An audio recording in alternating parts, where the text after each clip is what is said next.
Alrighty tighty folks, today is going to be just sort of a third person view thing of removing, disassembling, cleaning, reapplying lubricant, and then subsequently reassembling and reinstalling the speedometer on the 72 GMC C1500 that we've got down here. Previously, the vehicle had been driven into a lake, so we never really worried about the speedometer working correctly, but since cleaning out the car, getting it running nice, brand new crate engine, rebuilt trans, adjusting the brakes, we're getting everything ready for road use, and the thing's being driven around fairly regularly now. The speedometer kind of needs to work. You need to know how fast you're going. We replaced the Speedo cable because the speedometer was reading so incredibly off. It was at 20 to 30 mile an hour different from what GPS was giving us, and GPS isn't all that super accurate, but it does for cars, right? So we replaced the cable and it got a little bit better. It stopped bouncing a little bit, but it was still very noisy. It was making this kind of gurgly grinding noise. And my hope was that the speedometer assembly itself was not damaged. You can see here we're taking the instrument panel out, and I was hoping there was enough room between the steering column and the upper piece of the dashboard there that we could get it out without lowering the steering column, but that we had to lower the steering column. That was fun. It's 2 bolts, it's not that hard. Sits in the seat, easy peasy, not a big deal. Just about every vehicle I've ever touched, I've had to lower the steering wheel to get into and get the cluster out of the dashboard. So not a huge deal. Not even a thing. We're not worried about it. I get the speedometer apart and there's nothing wrong. It looks great inside. It's clearly got old lube in it. The lube was, when I spun it by hand, it moved, but you could feel that it was more resistive than it should have been, right? Where it was kind of not necessarily crunchy, but you could feel some bits that were tighter than others. So I said, okay, well, did a little bit of research, and it's the kind of thing that you gotta do from time to time. Anything that's lubed, anything that's a machine, honestly, anything that moves requires maintenance. Everything requires maintenance. There's nothing on this planet that does not require maintenance of some kind. So we get the cluster out, we get it all taken apart, and I didn't want to mess with anything else in there, so we left it all intact. I just took the back panel off, removed the screws from the speedometer, removed it, put everything back together, and set it all to the side so I could just handle the speedometer. Super simple, super easy to do, nothing really too difficult or complicated or even time consuming. I think this whole thing took me 25 minutes to get it from out of the vehicle onto the bench, which is about what I expect for an instrument cluster. So no big surprises there.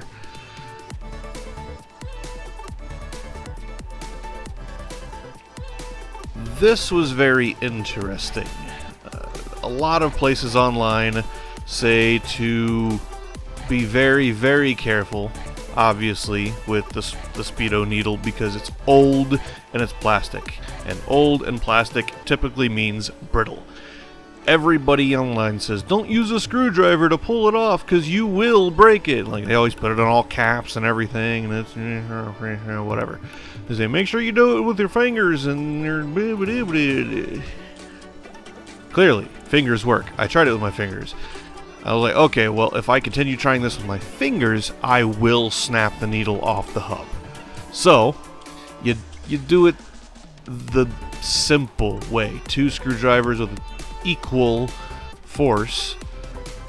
I mean, ideally, you want to grab it from 360 degrees and pull straight up like you would kind of with a bearing puller of sorts, but I don't think there's a bearing puller that would fit underneath the hub of the needle there. So screwdrivers it was, because my fingers weren't working. Anyway, we get the needle off, easy peasy, set him to the side. I was very, very happy about not breaking that needle. I have no idea if we can even get our hands on new needles or not. There was a company some years ago, I remember, that was making new parts for some of these old 40s, 50s, 60s, 70s vehicles. I don't know if they're still in business. I don't remember their names. I got nothing.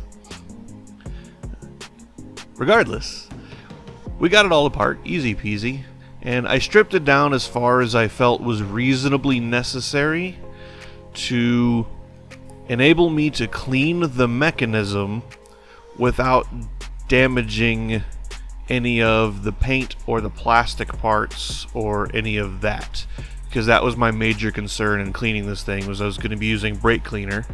Obviously, you can use a number of different things. Probably rubbing alcohol would work, which would not damage the plastics nearly as much as brake cleaner might. But if you're very careful and you know what you're doing, you can do this without getting brake cleaner all over the place. You don't have to gorilla fist the brake cleaner can and just spray it all over the place. As you can see, it's just fairly precise with the nozzle. So, I didn't get any on the plastic wheels for the odometer. Everything that I got brake cleaner on was made of metal, luckily. I do believe that these, the magnets in these, they get weak with age. I mean, the thing's 50 years old now. So it's very possible that the magnet is ever so slightly weaker than it was before, which I think is leading to the remaining inconsistency in the speedometer, which we'll see here at the end of the video. We'll see the culmination of kind of all of this little maintenance here. But it was just spin the mechanism, put some solvent in there, spin it, solvent, spin it, solvent. I did this 3 or 4 times. Took me about, I don't know, half an hour, maybe 45 minutes to clean the mechanism out where there was no more old grease coming out of the bearing. I believe it's a sleeve bearing that's in there, little brass guy. I'm not 100% sure. I didn't take the whole thing apart, but I want to say I saw a forum somewhere talking about somebody machining a replacement for it. I did check axial play, and there was not a whole lot of play in the mechanism, so I figured not really even any point worrying about taking it further down. So we just cleaned him out and we lubed him back up, put them all back together, and job was a good one. So that's good. I did use the drill to verify the needle movement, which we'll see here in just a second after I get it all cleaned and lubed up.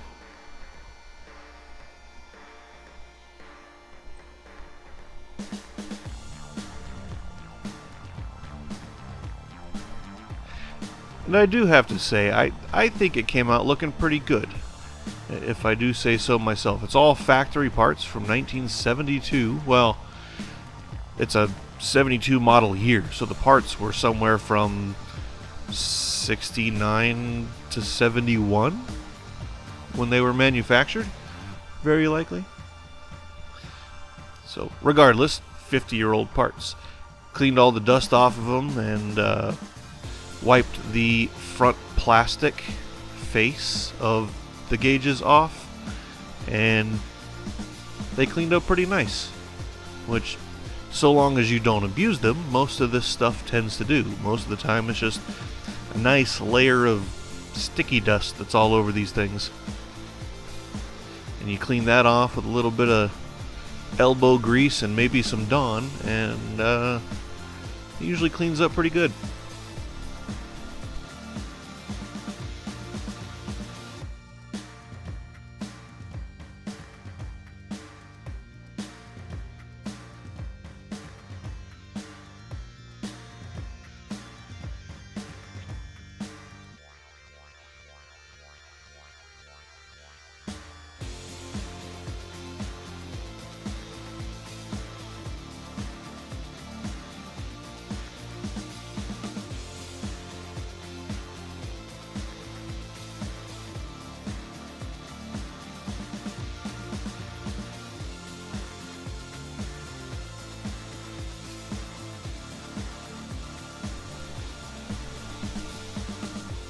Right here, you can see me listening to the mechanism, trying to make sure it's no longer making that funny grinding noise I mentioned earlier.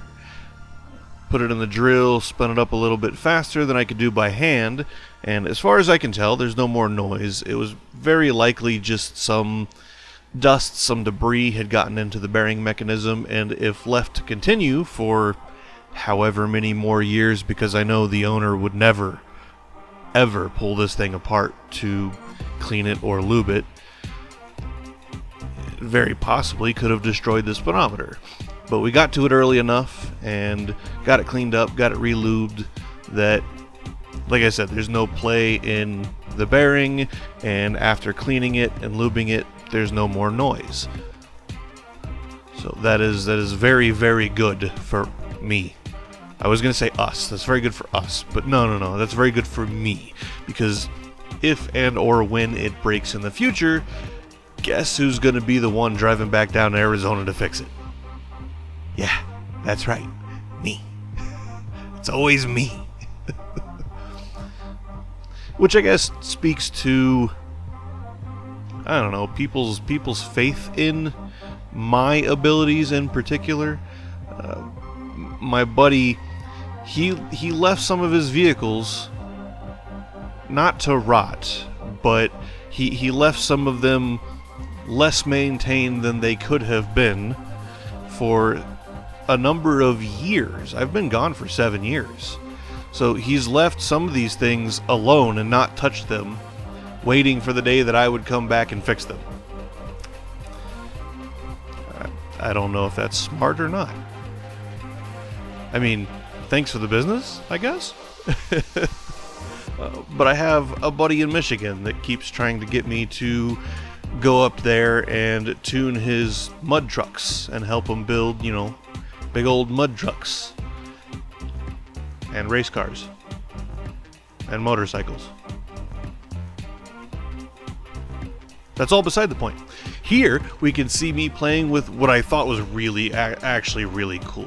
I don't normally think these machines are very cool, and I'm sure if you're a member of my Discord that you will know exactly what I'm talking about. But this is pretty cool. 1972, the shifter indicator was backlit by fiber optics, which is not hard. It's not a difficult thing. Little piece of clear plastic. You shine up the ends, polish them up real nice, and as long as it's mostly a cylinder, the light will pass straight through it, especially if you have a dark, quote-unquote light-proof sheath around the cylinder.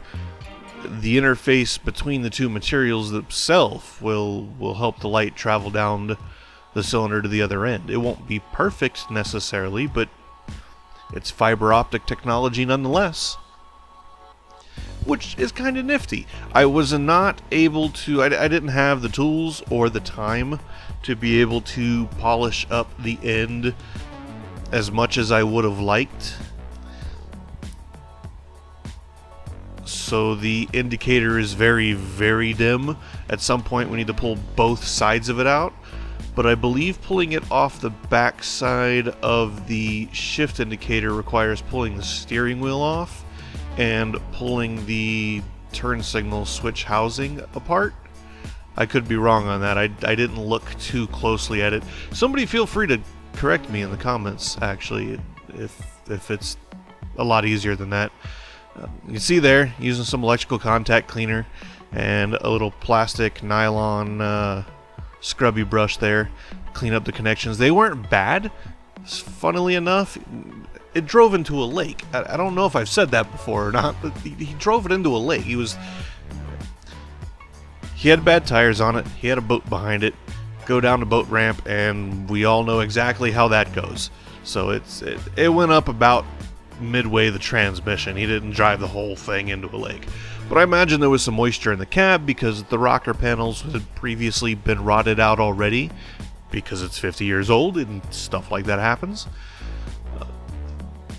But, clean the electrical connectors so that they'd have, future life in them. And again, Installation reassembly is reverse of removal, so easy peasy, not a problem there.